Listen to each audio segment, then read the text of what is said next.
Bonjour mes frères et sœurs, que le Seigneur vous encourage et vous bénisse ce matin. Je pense que dans ces temps très particuliers, serrons plus que jamais cette parole de Dieu dans nos cœurs. Je lis avec vous 1 Corinthiens 11, 25.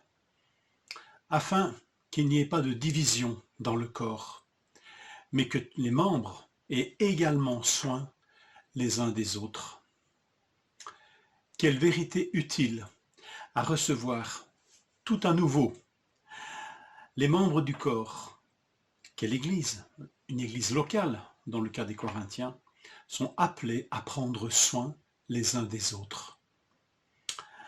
Prendre soin et s'inquiéter, voilà en fait le double sens de ce verbe, semble-t-il, dans l'original. Prendre soin et s'inquiéter.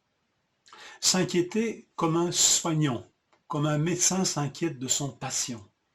Pas s'inquiéter comme un juge qui veut que la loi règne et l'ordre règne, mais s'inquiéter comme un médecin, comme un soignant prenant soin de son patient. Celui qui s'intéresse à la santé de l'autre. Et c'est ce que nous sommes appelés à faire mutuellement. N'attendons pas que l'autre le fasse pour qu'à mon tour je le fasse, mais que tous soient dans du proactif, comme l'on dit aujourd'hui. Dans le contexte particulier de la pandémie qui nous frappe, je crois que nous vivons une époque un peu charnière. Des tensions naissent dans la société. Des tensions que ces restrictions font naître, elles aussi, entre une partie de la population qui est excédée, qui commence à crier même à un complot, et d'autres qui disent non, non, non, il faut être plus que jamais sévère, il faut. Et ces tensions percolent dans l'Église, bien sûr, puisque nous sommes non pas retirés du monde, mais nous sommes dans ce monde. Et nous pouvons nous-mêmes vivre des tensions en brandissant l'un contre l'autre des versets et des enseignements bibliques. Il y a des versets qui nous parlent du respect des autorités. Il y a des versets qui nous disent qu'ils vont obéir à Dieu qu'aux hommes. Il y a la primauté de la foi sur la loi des hommes. Enfin bref, ou d'autres qui disent, mais non, non, il faut respecter d'abord la loi pour être un bon témoin. Enfin voilà, on peut brandir l'écriture et vivre les mêmes tensions que dans ce monde. Donc ce n'est pas l'absence de tension qui caractérise l'Église, mais c'est la manière dont ces tensions sont vécues et sont résolues à la lumière de la grâce de Christ, de la grâce de Dieu, à la lumière de l'Évangile, de la parole de Dieu. Plus que jamais, serrons le commandement du Seigneur dans nos cœurs.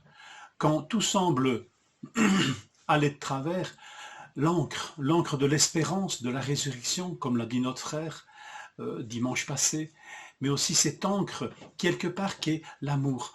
Quand à un moment donné, on ne sait plus trop bien quoi faire, eh bien, réfugions-nous dans ce commandement qui résume tous les autres. Aimons-nous les uns les autres, comme je vous ai aimé, nous a dit le Seigneur.